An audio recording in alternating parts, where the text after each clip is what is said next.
Kthehemi tek politika mbi nisjen zyrtare të fushatës zgjedhore, do zhvillojmë një bisedë me kryetarin e Partisë Lëvizja Dheu, zotin Krishnik Osmani. Zoti Osmani, përshëndetje. Përshëndetje, ju falenderoj për ftesën. Faleminderit juve që jeni. Besoj e keni ndjekur hapjen e fushatës së zotit Berisha. Çfarë ju ra në sy? Në fakt, unë nuk kam shumë kohë të ndjek fushatat e tyre, sepse jemi të angazhuar me fushatën tonë, por ajo që vihet re në pamje të parë, është e qartë që Rama dhe Berisha bëjnë fushatën e tyre të fundit. Kjo është ajo që duket tek mënyra se si është organizuar, tek mënyra se si po bëhet fushata, tek mënyra e mesazheve, janë shumë të qartë zotërit që janë duke bërë fushatën e tyre të fundit. Këtë e vëmë re edhe tek lajmi dhe mënyra se si erdhi dhe si u pompua ardhja e lobistit Lasivita, dhe gjithashtu e shoh edhe tani në këto momente teksa jemi me stafin ton duke bërë komunikim me qytetarët e Tiranës derë për t'i takuar ballë për ballë. Shikoj edhe fushatën e PS-s që ka nisur këtu në sheshin Skënderbej.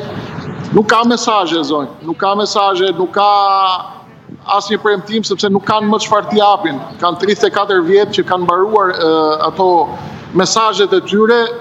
I pari thot do vi Trumpi, do na shpëtoj me Lasivitën, i dyti thot ka 12 vjet në pushtet, tani kalova ke sheshit, do ju çoj në Europë, thot. Pra, ata janë të bindur që ky vend nuk është më pjesë e historisë tyre. Ky vend do të kalojë në një moment të dytë, shumë të afërt, do të kalojë në një pozicion të ri, do të kalojë në një klasë politike të re. Ata po përpiqen të sugjestionojnë shqiptarët dhe t'i mbajnë kontrolluar me efektin e hipnozës, që ata janë më të fortët e këtij vendi dhe se ata do të vendosin se kush do të jetë. Në fakt, të sjellësh Lasivitën nga Washingtoni, nga New Yorku, nga ka ardhur ai zotëria, edhe të flas më pak se 1 minutë mesazh, edhe t'u kujtojë shqiptarëve se si bëhet Shqipëria great again, ndërkohë që këtë do ta bëjnë të njëjtët që nuk e kanë lënë Shqipërinë të bëhet great, të bëhet e madhe për 34 vjet, është apokaliptike. Të dy zotërit janë në kolaps. Edhe Rama edhe Berisha janë në pozicion shumë vështirë, nuk kanë më çfarë t'japin, do të përpiqen t'u tregojnë shqiptarëve se ne jemi ata që vendosim dhe ne jemi ata që komandojmë dhe jemi ne ata që do ta sundojmë klasën politike shqiptare, por e kanë të kotë, zhvillimet janë më të mëdha se ata. Këtë e di mirë edhe Rama, këtë e di mirë edhe Berisha. Po bëjnë tentativën e fundit, po bëjnë cirkun e fundit. Rama ka probleme, Berisha ka skaduar afati. Kjo është ajo që unë shoh, nuk kanë asnjë gjë për t'i dhënë shqiptarët. Ndërkohë dua t'ju pyes se e përmendët pak drejtuesin e fushatës Partisë Demokratike, zotin Lasivita. Sa ndikim mendoni se do të ketë ai në rezultatin e zgjedhjeve? Ai mund të kishte ndikim zonjë kur erdhi James Baker në Tiranë, që zbarkuan gjithë shqiptarët në shesh dhe mirëpritën aleatin e madh Shtetet e Bashkuara të Amerikës, sepse kishin 50 vite që ishin gatshëm të shkonin Spaç dhe në burgjet e Tevelenës dhe ishin gati të nxirrnin krom dhe të përballeshin me regjimin Xhakati. Duket se kemi pak probleme në lidhje me internetin, po jemi sërish, zoti Osmani. Okej.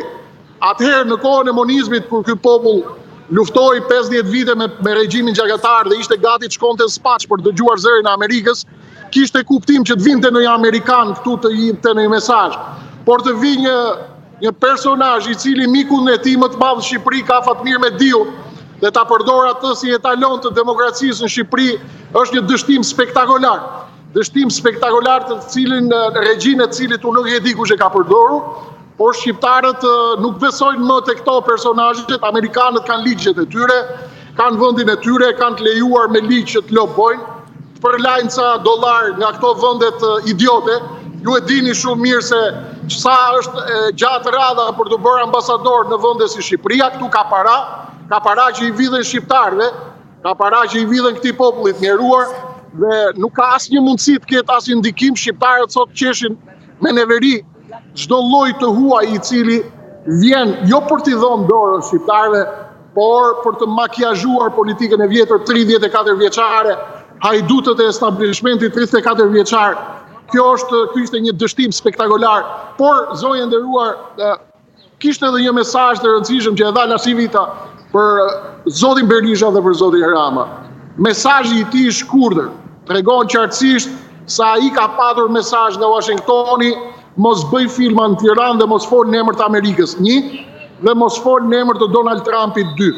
Doli dhe e dha mesazhin e tij shkurt si për të justifikuar valizën e dollarëve që i ka marrë nga të korruptuarit e Shqipërisë. Nuk çon as deri në vorë mesazhi i atij. Ai le të vi, çdo amerikan le të vi si turist, por për t'i bërë makjazhin një politike hajdute 34 vjeçare, e cila e ka zvogluar Shqipërinë çdo ditë më shumë, qoftë në arenën ndërkombëtare, qoftë në popullsi duke shpopulluar popullin, ata nuk mund ta bëjnë më Shqipërinë great again. Shqipërinë great again nuk e bën dot ata të cilët e rropën për 34 vjet.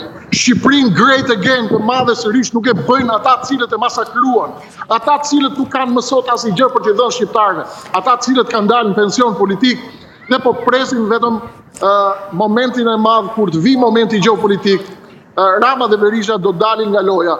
Dhe ata e din shumë mirë pas 11 majit, ata nuk do t'jenë më në skenën politike dhe këtë mbajeni shënim. Nga kryetari i partisë modeste Lëvizja Adeu Krishnik Osmani. Po, zoti Osmani, duke marrë shkas nga fjalia e fundit që ju e përsëritët disa herë në këto minuta që ne jemi në transmetim bashk, nëse ky është fjalimi i fundit edhe për Ramën edhe për Berishën që ju mendoni që nuk do të vinë në pushtet, kush do ta qeverisë Shqipërinë? Është fushata e fundit që bëjnë. Kush do ta qeverisë Shqipërinë pas 11 majit? Si e shikoni ju? Shqipërinë do ta qeverisin bijtë dhe bijat e tyre besnike. Bijtë dhe bijat besnike të këtij kombi, të cilët janë tek Lëvizja Adeu, janë dhe tek partitë të tjera, të cilat janë të papërlyera, njerëz, individ, politikan, ekspert, njerëz të mahnitshëm, shqiptarë të diasporës, autoritete në fushat e tyre të specializimit, njerëz të papërlyer tek gjaku dhe tek pasuria e shqiptarëve. Ata janë duke u përgatitur sipas një skeme të mirë studiuar, ata janë duke u përgatitur që të kthehen në Shqipëri dhe do të kthehen shumë shpejt. Sigurisht detajet nuk mund të thuhen të gjitha, por i premtojmë shqiptarët që kjo është fushata e fundit e Edi Ramës dhe Sali Berishës. Ka bij dhe bija të jashtëzakonshëm kjo tokë, qoftë këtu në Shqipëri që po përballen me regjimin bipolar, por ka edhe në diasporë, në Amerikë, në Londër, në Kanada, në Shtetet e Bashkuara dhe të japin kontributet e tyre për Shqipërinë. A do të arrijë opozita me Aleancën për Shqipërinë Madhështore të mos e lejojë Ramën të arrijë shumicën e deputetëve pasi Rama ka shprehur synimin për të marrë 80 deputet në zgjedhjet e 11 majit? Jo, nuk është Aleanca për Shqipërinë Madhështore ajo e cila e bllokon Edi Ramën. Të vetmit që mund ta bllokojnë Edi Ramën janë fryma e re, është Lëvizja Adeu, janë parti të reja, individ të ri të tjerë të cilët me kontributet dhe aksionet e tyre intelektuale dhe politike në Shqipëri do të bëjnë një masë deputetësh të cilët e parandalojnë dhe ja pamundsojnë Edi Ramës që të bëjë qeverimi i vetëm dhe Sali Berishës gjithashtu. Plani ynë dhe mendimi ynë dhe projekcioni ynë si Lëvizja Adeu është që ne të pamundsojmë atyre të bëjnë qeverinë të vetëm dhe të marrim një masë deputetësh të cilët e ndalojnë këtë, sepse ata nuk do të munden të bëjnë një qeveri të vetëm, ose t'i detyrojmë PS dhe PD të bëhen bashkë. Por gjithsesi, ju rikujtoj zonjë e nderuar, socialist e demokrat do të ketë në Shqipëri. Të djathtë e të majt do të ketë në Shqipëri edhe pas 11 majit. Berisha dhe Rama nuk do të jenë më. E kuptoj, edhe në pyetjet fundit se e kuptoj që jeni dhe ju në fushat, zoti Osmani. Si po ecën deri tani fushata dhe cilat janë pritshmëritë tuaja nëse keni një projekcion mbi atë se çfarë shikoni ju pas 11 majit? Sa i takon forcës tuaj politike?